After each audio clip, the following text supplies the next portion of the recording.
성경 말씀은 신약성경 요한복음 제2장 11절 말씀입니다.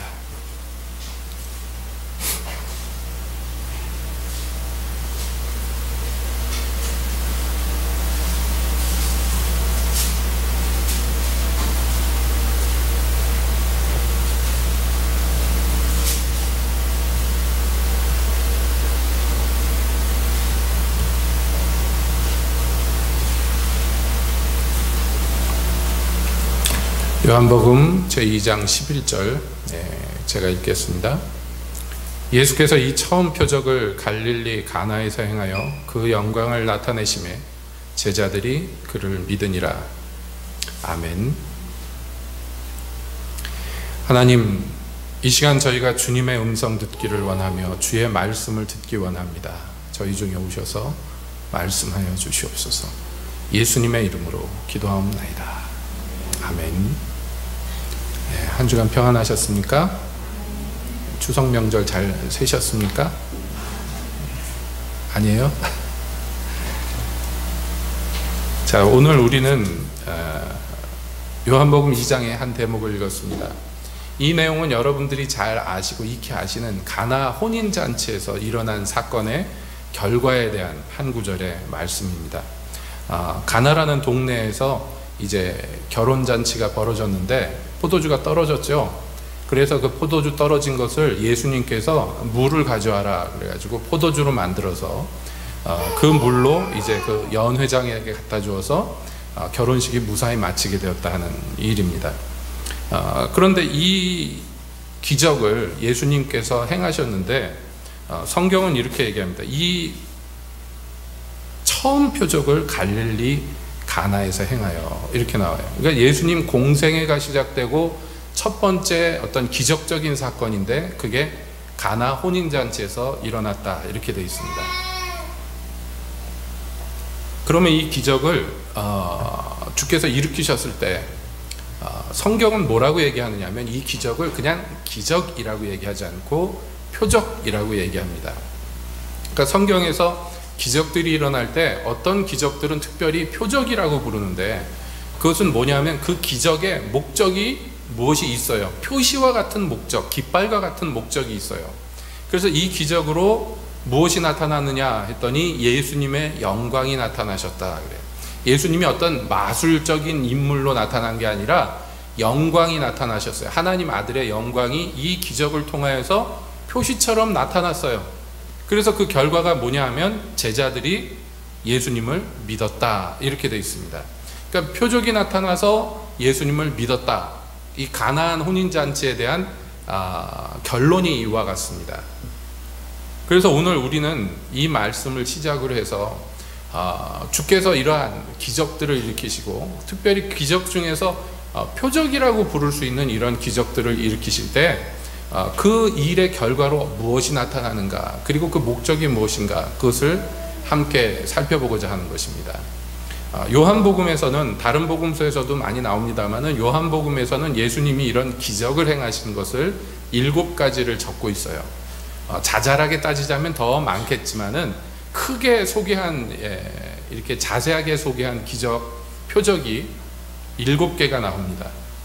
첫 번째 표적이 오늘 읽은 이 가나 혼인잔치에서 일어난 표적이에요. 그 다음에 어떤 사건이 요한복음 2장에 기록이 되어 있느냐면 다른 복음서하고 굉장히 순서가 좀 다릅니다만은 예루살렘에 올라가셔서 성전 안에 장사하는 사람들을 내어 쫓으시는 그 사건을 기록하고 있어요. 그래서 이 성전에서 이 모든 것들을 깨끗하게 했을 때에 그 성전에서 장사하던 것으로 이득을 보던 유대인들이 이 제사장 일파들이 와가지고 예수님한테 묻습니다. 그것이 2장 18절에 나오는데요. 이에 유대인들이 대답하여 예수께 말하기를 네가 이런 일을 행하니 무슨 표적을 우리에게 보이겠느냐 이렇게 질문합니다.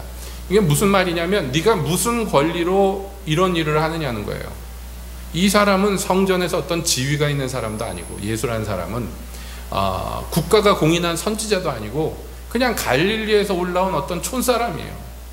근데 그 기세가 얼마나 무섭던지 아무도 예수님의 말에 반박 못하고 때리는 대로 얻어맞고 다 쫓겨나갔단 말이에요. 그러니까 와가지고 묻는 거예요. 무슨 표적으로 이런 일을 행하느냐고. 다른 복음서에서는 다른 얘기로 나옵니다만은 요한복음에서는 이 표적을 구하는 자들에게 예수님이 뭐라고 말씀하시냐면 너희가 이 성전을 헐라 내가 3일 만에 다시 세우리라 라고 말씀하십니다. 그러니까 유대인들이 말합니다. 이 성전이 46년 동안 지역권을 내가 3일 동안에 어떻게 일으키겠느냐, 말도 안 됐다, 저거 미쳤다 막 이러고 얘기를 했어요. 그리고 이 얘기가 끝나는 것처럼 보이는데 21절 22절에서 이렇게 말씀합니다. 그러나 예수는 성전된 자기 육체를 가리켜 말씀하신 것이라. 이 성전에 관련된 게 진짜 건물이 아니라는 거죠. 죽은 자 가운데서 살아나신 후에야 제자들이 이 말씀하신 것을 기억하고 성경과 및 예수의 하신 말씀을 믿었더라. 이렇게 나옵니다.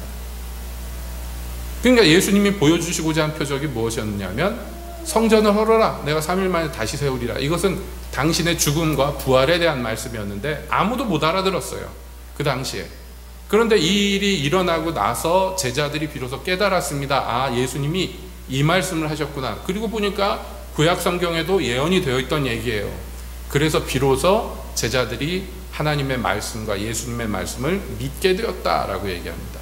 그러니까 여기에서는 어떤 기적적인 사건이 일어난 것은 아닙니다만은 제자들이 이 성전에서 하신 말씀을 기억하고 그 말씀을 통해서 예수님을 더 공교히 믿게 되었다고 얘기합니다. 자, 이렇게 표적들을 통해서 기적과 같은 표적 또는 이런 종류의 숨은 표적들, 이런 것들이 결국에는 어떤 사람들로 하여금 믿게 만드는데 사용되는데 말이죠. 그렇다고 해서 그 믿음이 다 유용한 믿음이냐 하면 그거는 아닌 거예요. 곧 이어서 23절부터, 여기 계속 요한복음 2장 가운데 있습니다. 23절에 이렇게 돼 있어요. 6월절에 예수께서 예루살렘에 계시니 많은 사람들이 그 행하시는 표적을 보고 그 이름을 믿었다. 그러니까 자세하게 나와 있지 않지만은 예수님이 병자를 고치시고 기적을 행하시고 하는 것들을 보면서 이 사람들이, 많은 사람들이 예수님을 믿게 되었어요. 그런데 예수님은 그 몸을 그 믿은 사람들에게 의탁하지 아니하였다 이렇게 돼 있어요. 그러니까 예수님을 믿은 무리들 중에 말하자면 좀 세력도 있고 돈도 있고 권세도 있고 이런 사람들이 있을 거 아니에요.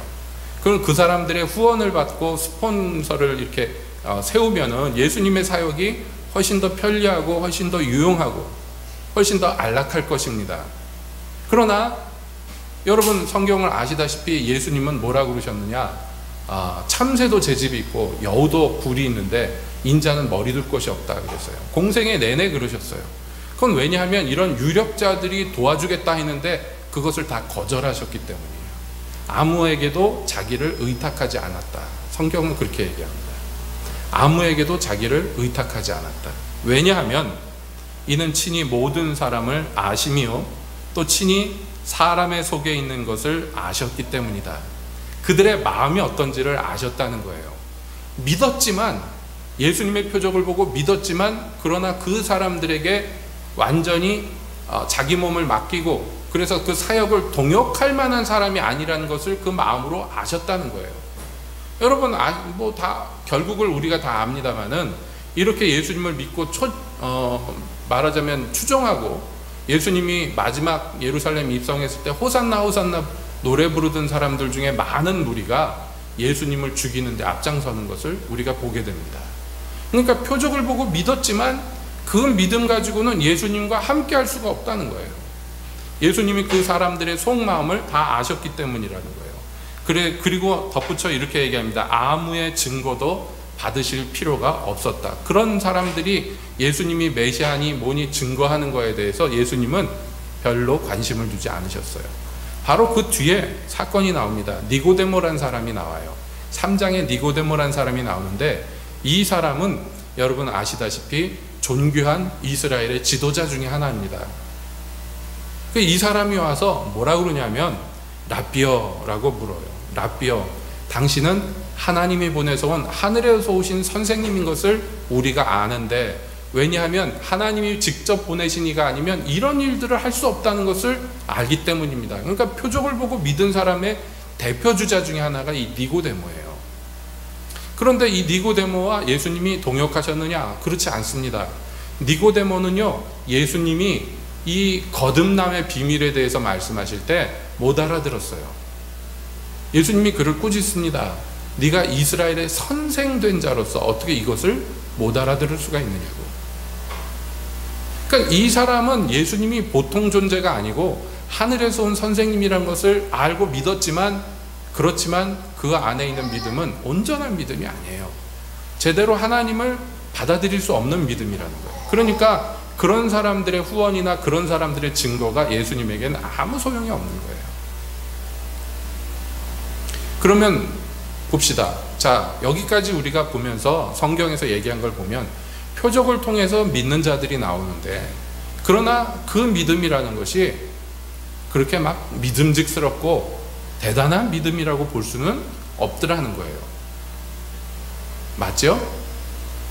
자, 그래서 많은 이들이 뭐라고 얘기하느냐, 뭐 기적이 일어나는 것, 병 고쳐지는 것, 뭐 이런 것들이 무슨 소용이 있냐는 거예요.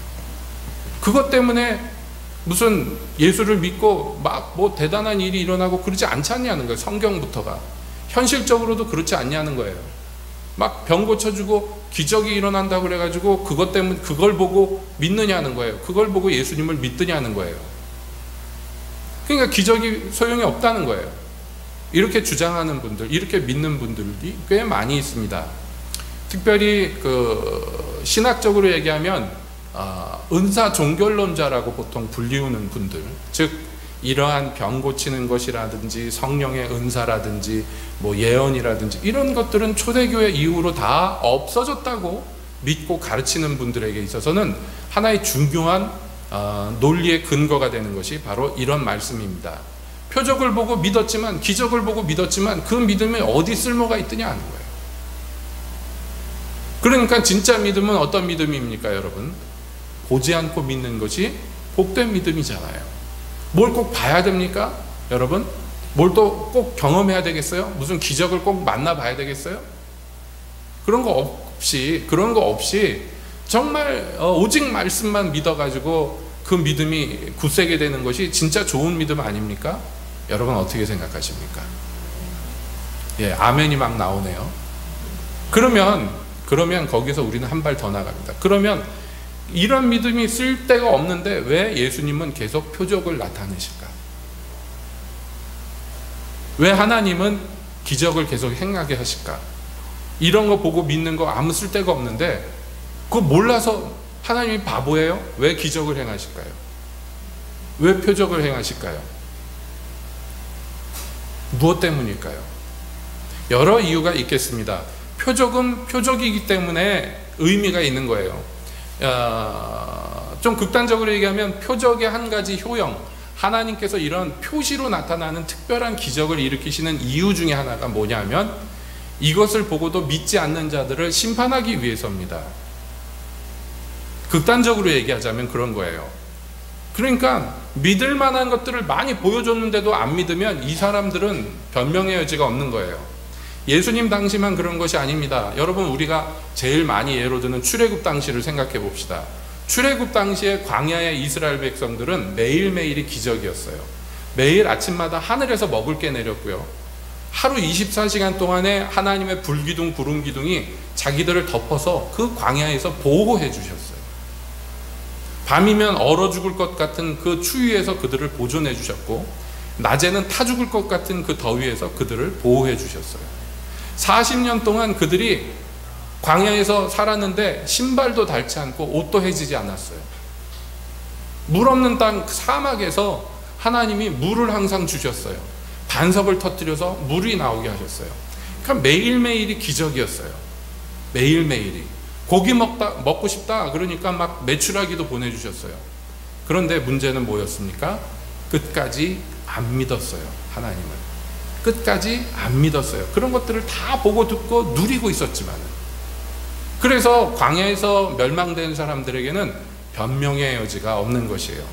하나님께서 그렇게 많이 보여주셨는데, 그렇게 많이 은혜를 끼치셨는데 어떻게 안 믿을 수 있느냐는 거예요. 그래서 그것으로서 심판받고, 그래서 믿음 없어 심판받는 사람들에 대한 경고로서 오늘날까지 존재하는 것입니다.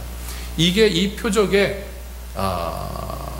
극단적으로 얘기해서 한 가지 목적이라고 할 수 있어요. 그럼 하나님은 우리를 심판하려고 기적을 일으키시나 보다. 그거 아니에요.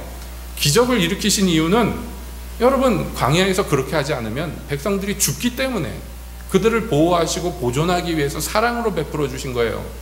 그런데 그것이 믿지 않는 자들에게는 심판처럼 돼버린 것이죠. 그러니까 하나님 탓이 아니에요. 믿지 않은 사람들의 문제지.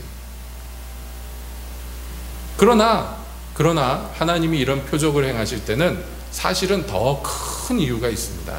비교할 수 없이 중대한 이유가 있습니다. 그것을 보고 듣고도 믿지 않는 자들, 믿었지만 그 믿음이 형편없는 인간들을 아시지만 그래도 하나님이 계속해서 지속적으로 뭔가를 나타내실 때는 지혜로우신 하나님이, 선하신 하나님이 무슨 의도가 있다는 것을 우리가 알 수가 있겠습니다. 요한복음 5장에 보면 38년 된 병자를 베데스다 연못에서 일으키시는 장면이 있어요. 그런데 우리가 이 요한복음 5장의 얘기를 보면 38년 된 병자를 고쳐주셨으면 얼마나 감사합니까? 근데 이 사람이 그렇게 그다지 감사하는 모양을 안 보여줘요. 그리고 오히려 자기를 고쳐준 자가 예수라고 신고합니다. 좀 나쁘게 표현하자면. 왜냐하면 이 사람들은 예수님이 내 자리를 들고 걸어가라 그랬더니 자기가 깔고 누웠던 것을 벌떡 일어나서 돌돌 말아서 옆구리에 끼고 가버렸어요. 나버렸어요. 기적이에요. 근데 그걸 보고 유대인 중에 하나가 야, 너 안식일에 왜 짐 들고 가? 하고 야단치니까 이 사람이 뭐라고 변명하냐면 나더러 어떤 사람이 이렇게 하라고 했다고. 그 사람이 누구냐? 그러니까 나도 잘 모르겠다. 나중에 보니까 예수님이에요. 예수님이 와서 그에게 뭐라고 말씀하시냐면 너 더 큰 병이 생기기 전에 다시는 죄를 짓지 말라고 했어요. 근데 그 얘기를 듣고 바로 돌아가서 자기를 고친 자가 예수라고 신고를 해버려요. 그러니까 이 표적은 조금 우리에게 씁쓸함을 안겨줍니다. 요한복음 6장에 보면 오병이어 사건이 일어나요. 잘 아시는 오병이어 사건이 일어나서 남자만 5,000명이 된 사람들에게, 굶고 있는 사람들에게 먹을 것을 주시고 12강줄이나 남은 것을 거두어 드립니다. 그런데 그 결과가 어떻게 나타나느냐 하면 요한복음 6장 14절에 보면 그 사람들이 예수의 행하신 이 표적을 보고 말하되 이는 참으로 오실 그 선지자라 하고서 어떻게 했느냐? 예수님을 메시아로 인정한 게 아니라 자기들의 왕 임금으로 삼으려고 달려들어서 예수님이 도망쳐 버리십니다. 바다 건너편까지 도망쳤다가 되돌아오셨는데 거기까지 쫓아와요. 그 쫓아온 무리들을 보고 예수님이 뭐라고 말씀하시느냐면 6장 26절에 예수께서 대답하여 가라사대 내가 진실로 진실로 너희에게 이르노니 너희가 나를 찾는 것은 표적을 본 까닭이 아니요 떡을 먹고 배부른 까닭이로다. 이 표적을 보니까 이분이 우리의 구세주구나. 그래서 예수님을 쫓아온 게 아니라 이 양반만 붙들고 있으면 앞으로 먹고 살 걱정은 없구나. 그래서 쫓아온 거라는 거예요. 표적을 보았기 때문에 날 따라온 게 아니라는 거예요. 그러니까 예수님이 이런 표적을 통해서 뭘 나타내시는 거예요? 당신이 메시아이심을, 더 나아가서 하늘에서 내리는 떡이심을 나타내시는 거예요. 그래서 나를 먹고 마시는 자마다 영생하도록 사는 것을 나타내셨어요. 그런데 그것을 경험했지만 맛있는 빵을 입에 넣고 생선도 먹었지만 그러나 깨닫지 못하는 거예요. 단지 그냥 즉물적으로 당장 배부르니까 그게 만족스러운 거예요. 진짜 그 일을 통해서 예수님이 가르쳐주고 싶은 게 있었는데, 하나님이 보이시고 싶은 게 있었는데 못 알아듣습니다. 그래서 결국엔 이 일의 끝에는요, 심지어는 여기에 이 떡 얻어먹은 사람들 뿐만 아니라 예수님을 쫓아다니던 많은 제자들마저도 떠나갑니다. 야, 이건 너무 어렵다, 못 알아듣겠다 하면서 떠나가요. 그러니까 역시 이 표적도 우리에게 씁쓸함을, 일말의 씁쓸함을 안겨주지 않을 수가 없어요. 요한복음 9장 35절에서는요 날 때부터 소경된 자의 사건이 나옵니다. 사람들은 그 소경을 불쌍히 여기는 것이 아니라 궁금해했어요.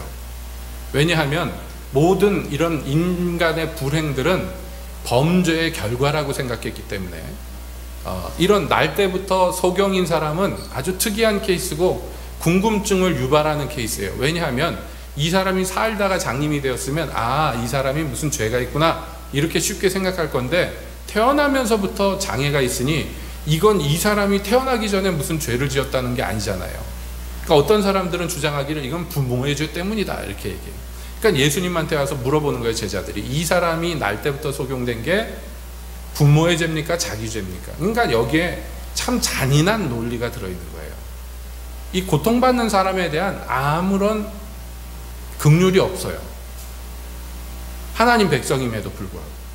궁금한 건 이 사람이 이렇게 소경으로 난 거는 하나님이 벌 주신 건데 왜 하나님이 벌 주셨을까? 이게 궁금해요. 참 악질적이죠. 예수님이 아무튼 이 사람을 눈을 뜨게 해주고, 그래서 그것 때문에 이제 사내들인 공회에 불려가고 막 이런저런 일이 막 일어나고, 그리고 마지막에 이 사람을 다시 만났을 때 이 사람은 자기를 고쳐준 사람이 누군지를 몰라요. 본 적이 없어요. 장님일 때 만났기 때문에. 눈 뜨고 예수님을 만나는데 누군지 못 알아보잖아요. 그 예수님이 그 공회에서 쫓겨난 이 소경이었던 사람을 만났을 때 그에게 묻습니다. 네가 인자를 믿느냐? 이 인자란 건 예수님의 별명이고 그 고쳐준 자를 믿느냐? 그러니까 대답하여 가로되 주여 그가 뉘시오니까 내가 믿고자 하나이다 그랬어요. 이 소경은 믿고 싶어요. 누군지를 몰라서 못 믿는 거예요. 가르쳐 달라는 거예요. 그랬더니 예수님이 말씀합니다. 가라사대 내가 그를 보았거니와 지금 말하는 자가 바로 그이니라. 내가 바로 그 인자다. 너를 고쳐주니다. 그랬더니 그 사람이 내가 믿나이다 하고 절했어요. 그러니까 예수님의 표적이 표적답게 일어난 사건도 있어요. 이 사람은 참 무지하고 날 때부터 소경이라 그래서 구걸하던 거지였는데도 불구하고 아주 분명한 진리를 압니다. 사내들인 공의에 훨씬 높고 공부 많이 한 사람이 자기를 공격할 때도 단호하게 예수님 편에 서서 말합니다. 하나님이 죄인을 듣지 않는 것을 우리가 아는데 창세 이후로 소경된 자를 고친 이가 어디 있느냐고. 당신들은 자꾸 그 사람을 죄인이라고 하는데 하나님은 죄인의 말을 듣고 이런 일을 하실 리가 없지 않느냐고. 그랬더니 이 죄 중에 태어난 주제에 네가 누굴 가리켜 그래서 야단 맞고 쫓겨났단 말이에요. 그런데 예수님 앞에 절하면서 내가 믿나이다 그랬어요. 그럴 때 그 모습을 보고 예수님이 말씀합니다.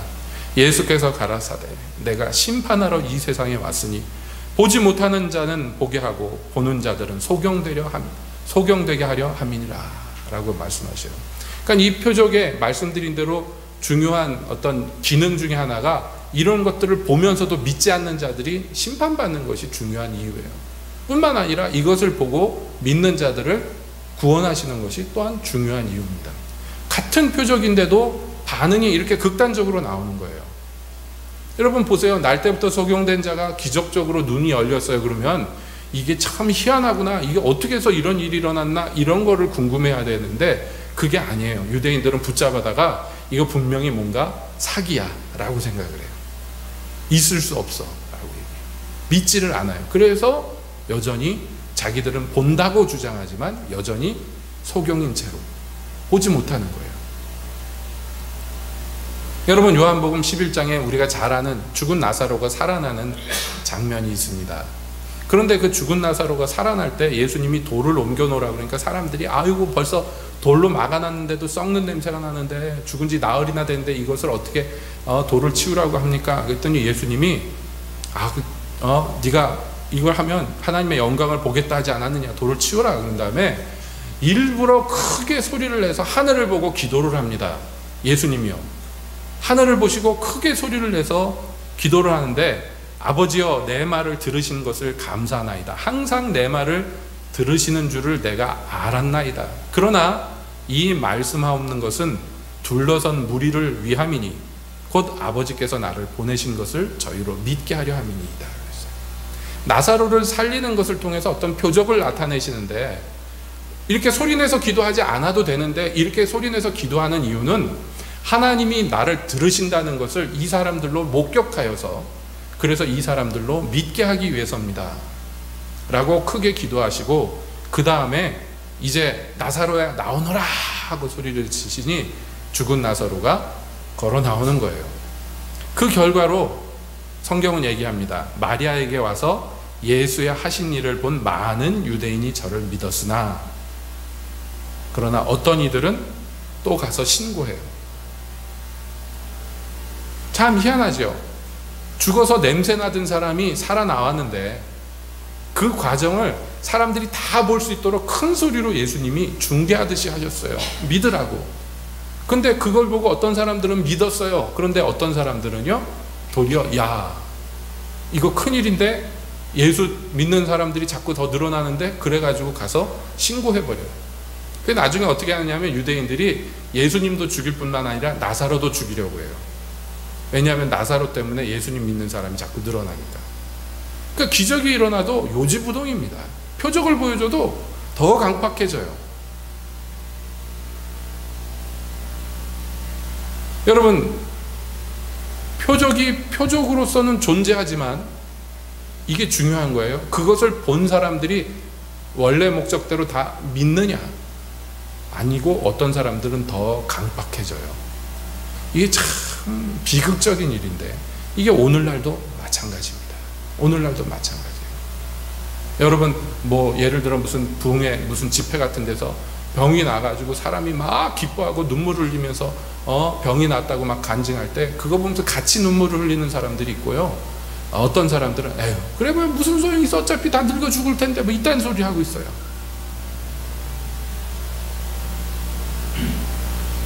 그러니까 참 이게 비극이죠. 그런데도 불구하고 주님께서 이런 것을 계속 보여주시고 나타내시는 데는 복음서 안에만 있는 것이 아니라 오늘날에도 마찬가지죠. 오늘날에도 이런 일 저런 일들을 일으키시는 이유는 단 한 가지입니다. 여러분, 요한복음 20장에 보면 부활한 예수님을 제자들이 막 만났는데 한 제자만 못 봤어. 그게 도마예요.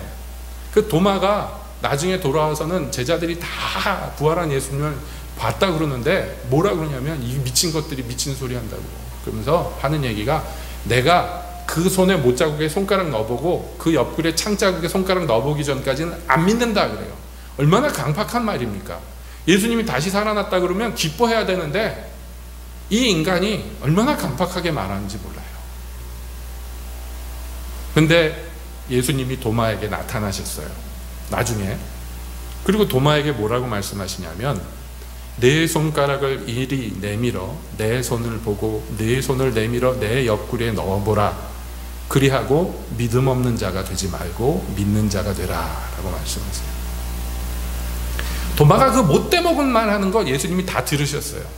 근데 이놈의 자식 하고 와가지고 쥐어박는 게 아니라, 예수님은 그래, 네 말대로 네 손가락을 넣어봐라. 그리고 뭐 하라고요?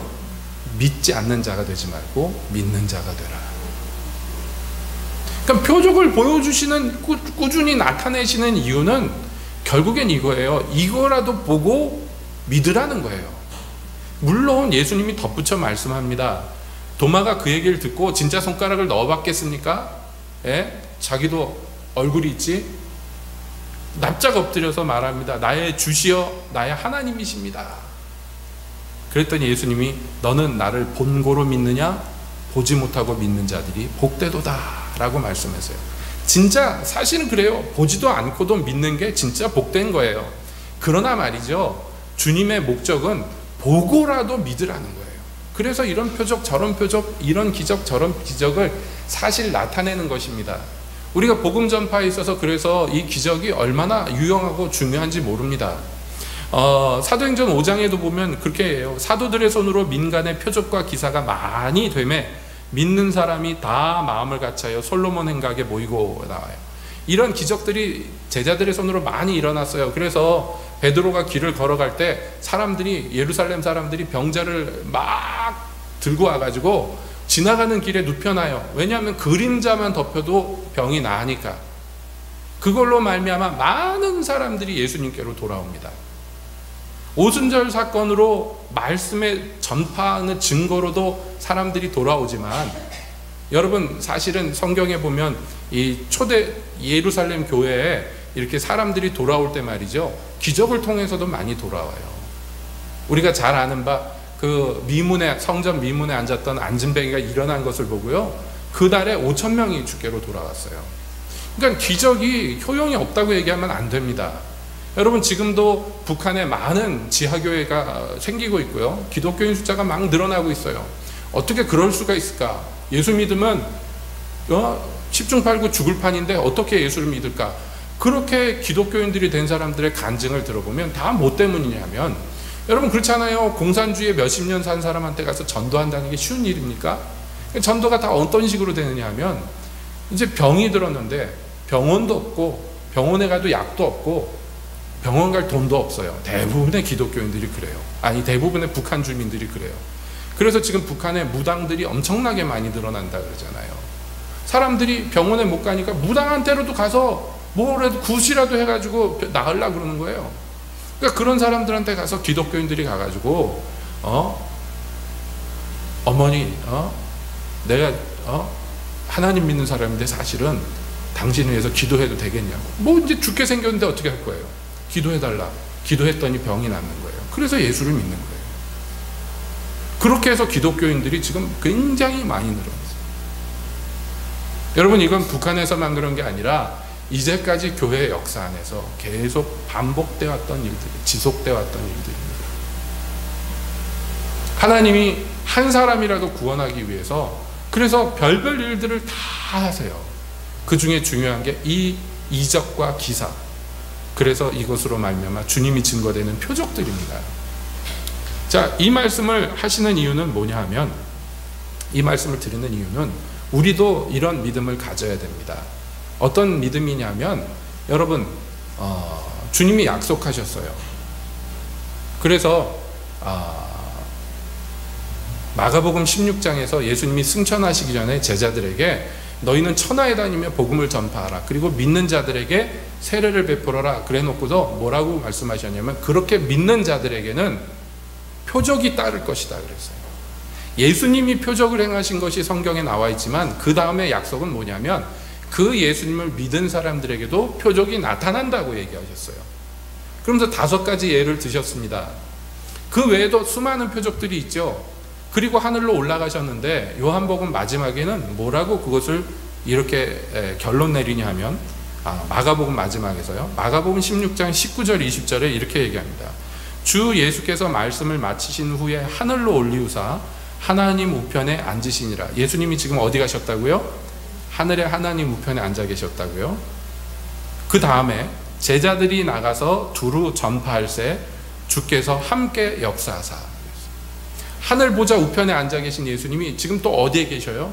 복음 전파하는 자들과 함께 나가서 함께 역사하셨어요. 주께서 함께 역사하사 그 따르는 표적으로 말씀을 확실히 증거하시니라. 그러면서 마가복음이 마칩니다. 그러니까 제자들은 순종해서 말씀을 들고 나가고, 예수님은 그들과 함께 계셔서 복음서에 나온 것과 똑같이 여전히 표적을 행하세요. 어떻게 해서 믿는 자들에게 표적이 따르느냐 하면, 믿는 자들과 주님이 함께 하시기 때문입니다. 그래서 그분이 표적을 행해서 이 사람들이 전파하는 말이 진짜라고 증명해 주셔요. 그래서 복음이 전파되는 거예요. 그러니까 여러분, 기독교에서 신비를 빼면 이건 기독교가 아닙니다. 그러니까 우리도 여러분 믿음을 어떻게 가져야 되느냐 하면, 우리가 말씀을 따라 살고 말씀을 증거할 때 따르는 표적으로 이 말씀이 증명되기를 원하고 기대하는 마음으로, 더 나아가서는 실제로 그런 것들을 일으키는 사람들로 서기를 소망하면서 그래 나가야 되는 거예요. 근데 많은 기독교인들이 그렇게 하지 못하는 이유는 무엇이냐? 여러 가지 이유가 있겠습니다. 뭐 믿음이 부족해서 그렇겠죠. 여러 가지 이유가 있겠죠. 그런데 그 이유 중에 하나는 뭐냐면, 이렇게 기적을 바랬는데 안 일어나는 거야. 그래서 실망을 하고 또 실망을 하다 보니까 낙심이 돼서 나중에는 기대도 안 하는 지경에 이르는 것이 사실 많습니다. 왜냐하면 기적이 말이에요, 우리가 원할 때 즉각 막 일어나면 참 좋겠어요. 그럴 때도 있습니다. 그런 시기도 있어요. 대부분 부흥의 시기에 일어나는 일들이 그와 같습니다. 즉각적인 기도응답이 일어나고 막 그러면 얼마나 쉽겠고 얼마나 좋겠습니까마는, 그렇지 못할 때가 더 많은 것처럼 보여요. 그래서 하나님이 안 들어주시는 것 같기 때문에 우리가 교리적으로는 하나님이 지금도 기적을 일으키신다고 믿지만, 그러나 내 손으로 내 삶에서 내 기도를 통해서 일어난다고는 잘 못 믿게 되는 것입니다. 그러니까 우리는 이것을 해치고 나가야 돼요. 그 돌파해야 돼요. 이 장애물입니다. 장애물. 왜냐하면 늘 드리는 말씀이지만 믿음에는 항상 뭐가 따라 나와야 돼요? 인내가 따라 나오는 거예요. 인내. 기도가 즉각 응답되면 참 좋겠습니다만은 사람의 마음의 상함은 뭐 때문이냐면 소원이 더디 이루어짐으로 마음이 상한다고 잠언에서 말씀했어요. 그러니까 마음을 상하지 말고 계속 소원하셔야 돼요. 그리고 위로부터 주님의 능력이 입히우기를 항상 바라고, 그리고 그 뭐든지 주시면 작은 것든 큰 것든 감사함으로 받아서 그것을 사용 자꾸 해야 돼요. 주님이 여러분 기적을 일으키시는데 제일 우리가 많이 보는 기적 중에 하나가 뭐냐면 기독교인이 된 사람들 중에 많은 사람들이 배우지 않은 외국어를 막 하는 거예요. 기적이잖아요. 근데 기적 같지 않죠. 방언 기도 막 하면 저 뭐 하는 건가? 기적 같지 않죠. 근데 언제 기적 같냐면 우리가 좀 알아들을 수 있는 외국어가 나올 때. 공부 하나도 안 한 사람인데 기도만 하면 영어 같은 걸 막 술술 영어를 막 잘해. 저희 그 학교 동기 중에 그런 친구가 있었어요. 영어 방언 받아가지고 막 기도만 하면 영어를 막 눈 감고 들으면은 그 당시에 AFK인이라고 미군 방송이 있었잖아요. 미군 방송 듣는 것 같아, 눈 감고 들으면. 그건 신기하죠. 누가 봐도 기적이죠. 근데 뭐 랄랄라 따따따 하는 사람들은 누가 봐도 시끄러운 소음이야. 아니에요. 그것도 다 어떤 언어예요. 우리가 못 알아듣는 거지. 그래서 그 영어 방언하는 친구를 보면서 얼마나 부러워했는지 전영진 씨가 맨날 울면서 기도했잖아요. 나도 영어 방언하게 해달라고. 여러분, 그 외에도 우리가 사실은 몰라서 그렇지 하나님이 역사하십니다. 달포전에 무슨 무연하게 뭘 하다가 다니엘 입을 이렇게 들여다봤는데, 여러분 영찬이도 그렇고 다니엘도 그렇고 이제 어디가 아파도 잘 표현을 잘 못해요. 그러다 보니까 이빨에 충치가 생기고 그러잖아요. 치료하기도 힘든 게, 치과 치료라는 거는 환자가 적극적으로 협조를 안 하면 불가능하잖아요. 주사 한 방 맞을 때도 영찬이가 전에 예방주사 한 번 맞으러 갔다가 병원 직원들이 5명이 매달려가지고 했는데 팔을 안 내밀어가지고 주사를 못 놓는 거예요. 그래가지고 저한테 등짝을 후드려 맞고 주사를 맞고 잉잉 울면서 나와가지고, 그냥 뭐 치료하려면 힘들어요. 치과 치료는 더 힘들죠. 그래서 치과 치료를 잘 못해요. 이제 작정하는 거예요. 날 잡아서 저기 뭐 들어보니까 그 강릉에 있는 큰 치과대학 병원에 가면은 그 마취해가지고 치과 치료하는 게 있다고 그래서 그거 해야 되겠다 그러고 있는 판이에요. 그러니까 초등학교 때 이렇게 조그만 때 이렇게 묶어놓고 치료하는 데 가가지고 동해에 가가지고 동해에서 치료받은 게 있었어요. 치과 치료를 그때 받고 그 이후에는 거의 못 받았죠. 그래서 충치도 있고 막 이런 그 어떤 이빨은 썩어서 빠지고 막 그랬어요. 그거 알아요. 왜냐하면 이빨을 닦아주니까, 닦는데 자기가 잘 못 닦으니까 부모가 닦아줘야 되잖아요. 근데 어느 날은 입안을 들여다보니까 그 초등학교 때 아말금으로 떼어놓은 데가 있는데 금리가 돼버렸어요. 지금 금리예요. 그래서 2개인가 3개인가 금리예요. 언제 그렇게 된지 몰라요. 그거 놓고 기도한 적도 없어요. 여러분 어떻게 생각하세요? 희한하죠? 그런 얘기는 들어보셨죠? 금리빨로 어디서 집회 갔더니 변했느니 뭐 없던 이빨이 생겼느니 이런 얘기, 기적들이 있었다는 얘기 들어보셨는데, 우리 아들 이빨이 금리가 됐어요. 참 신기하잖아요. 그래서 생각해보니까 그때 금리를 해줬었나?